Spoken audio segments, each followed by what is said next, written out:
One of the main reasons that people don't get what they want is because they don't actually figure out what it is.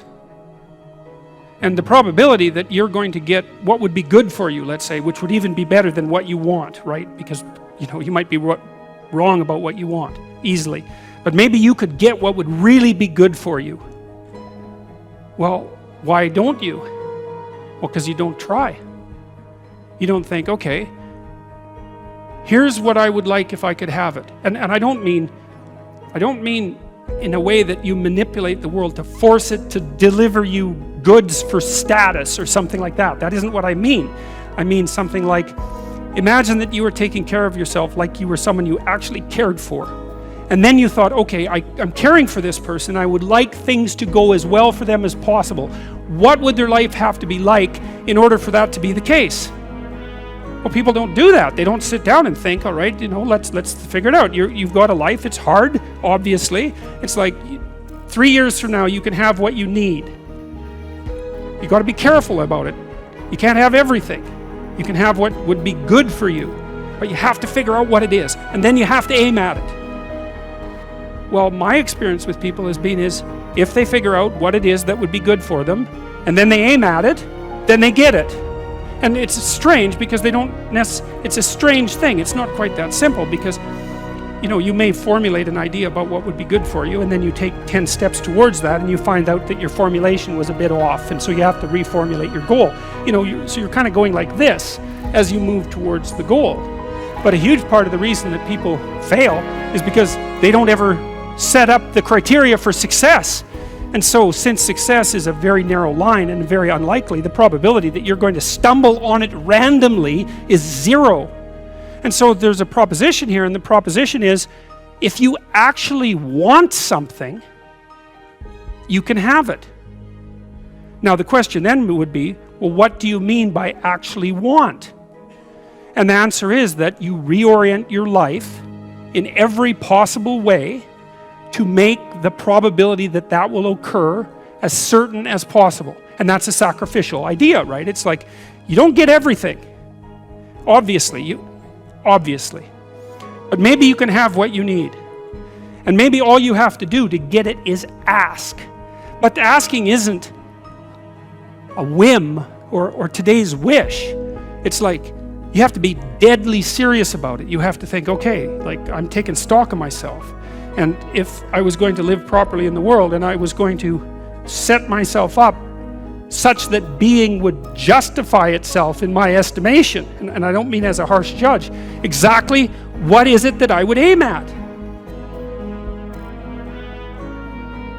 People say this courage, they talk to me about my courage fairly frequently, and that's not right exactly.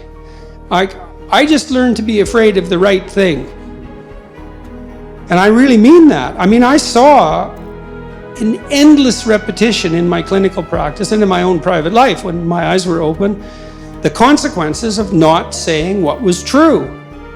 It's like whatever hell you might fall into by opening your mouth when you have something to say that isn't popular, it's nothing like the hell that you're going to envelop yourself in if you lose control of your own tongue and mind. And like I said, in my clinical practice, I never saw anyone get away with anything even once. And so all you have in a situation like that is what is the truth. Now, of course, you only have your approximations to the truth, but that's better than nothing. And so you need to be afraid of the right thing, and you should be afraid of contaminating your soul with deceit. That's what you should be afraid of. That will definitely do you in. And I know exactly how. What happens is, garbage in, garbage out, the old programmer saying goes. And so you'll fill your head with nonsense and no one will call you on it except you. But you can still that voice if you try hard enough. You just wait until you get in real trouble. One day there'll come a point where you have to make a decision. And the decision is the difference between life and death, or worse, between someone else's life and death, or worse, between health and the suffering that's worse than death. And because you've compromised yourself to such a degree, you will not be able to rely on your judgment, and you will make the mistake you shouldn't make. And then you're done. And that will absolutely happen. So you tell mistruths voluntarily at your exceptional peril. and you avoid the unpleasant truths that you might have to delve into in all their messiness at your absolute peril and the peril of everyone around you. And so if you see that, you become afraid of that. That's hell. And hell is worse than death. So, and I mean that most sincerely. No, the existential psychotherapists in the 50s, taking a page from Heidegger, talked about thrownness, right? The arbitrary nature of our existence. I mean, here you are, you have the ethnicity and race that was bestowed upon you. You had no choice in that. You're the victim and the beneficiary of this particular historical moment. You know, you're the victim and beneficiary of all the atrocity and the wonders of the past. You deal with your own emotions. You deal with the fact of this specific time and place, all of that. And there is a sense of, well, there's a sense of mortality, certainly, that's associated with that, with finitude and mortality. And you can easily say, in some sense, that we're all victimized deeply by our own susceptibility to vulnerability and tragedy. And I think that's true. But then the question is, well, what's the best way of dealing with that? And falling prey to it. When my daughter was young, she was very ill. And one of the things we told her repeatedly, and which I think she did very well to her credit, was often she was too ill really to be able to go to school because she couldn't wake up in the morning and she was in pain.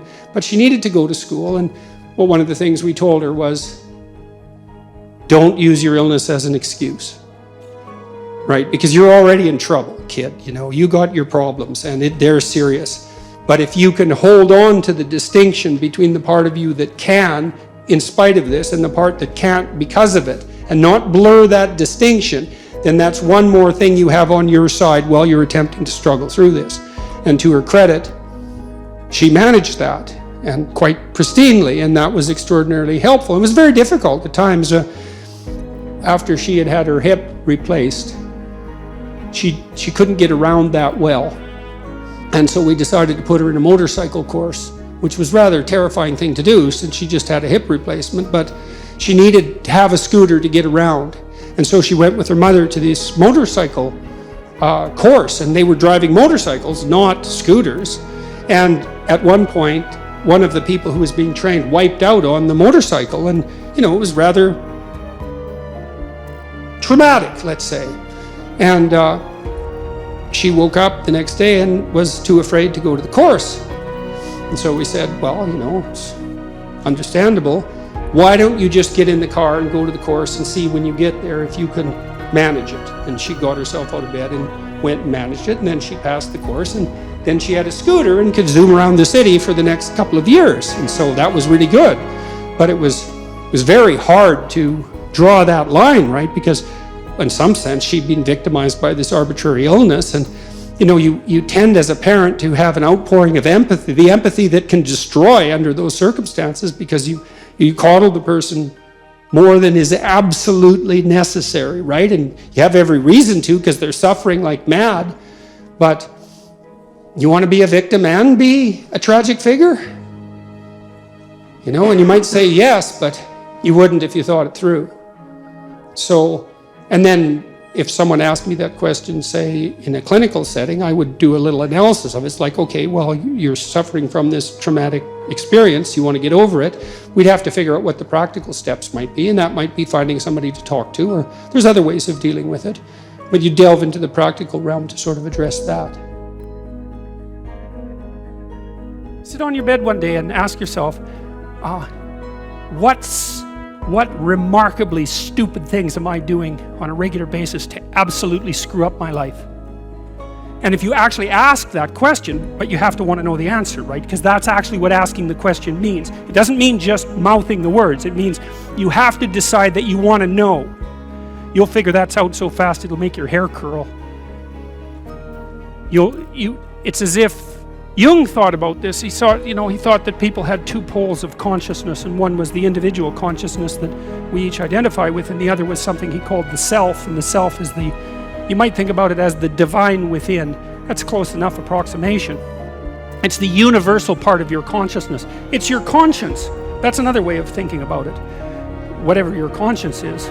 But it's something that you can consult. It's like the Socratic daemon. Socrates said, that the thing that made him different than everyone else in Greece was that he consulted his daemon, his genius. He asked himself how it was that he should conduct himself in the world, and then he did that, whatever it was. He didn't try to force a solution, you know, he didn't try to force a solution selfishly. He asked, I'm going to manifest myself in the best possible manner in the world. I would like to do that. What would that be? Well, you're perfectly capable of thinking.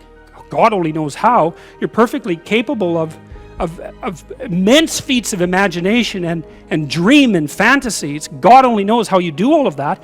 What would happen if you consulted yourself about the best possible outcome for you? You might get an answer.